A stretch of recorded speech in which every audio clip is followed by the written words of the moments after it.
আমি পেশেন্ট পূর্ণিমা হাজরা বেরা বড়রাঙ্কা হসপিটালে আমি আজকে কালকের ভর্তি হয়েছিলাম।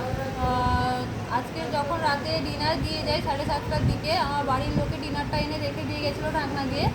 এবার আমি যখন 9:30টার দিকে খেতে যাই খাবারটা, যখন ঢাকনা খুলে দেখি সবজির তরকারিতে টিকটিকি পড়ে আছে।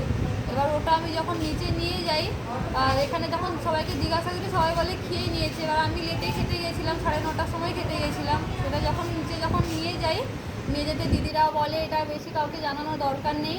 যে রান্না করেছিল তাকে ডাকলো, ডাকার পরে সে এসে খাবারটা ফেলে দিল। সে বললো আমি নিজেও খেয়ে নিয়েছি বলে সে খাবারটা ফেলে দিল। উল্টে আমাকে বলছে মাছ তরকারি এনে দিব, মাছ টাছ কিছু এনে দিব, খাবে তুমি? আমি অবশ্য বলেছি খাবো না, যে তরকারি থেকে আমি টিকটিকি পাচ্ছি, যেখান থেকে খাবার দিচ্ছে সেখান থেকে আমি মাছের তরকারি এনে দিলে খাবো কী করে? তো আমি সেই ছবিটাও তুলে রেখেছি তরকারিতে যে আমি টিকটিকি পেয়েছিলাম।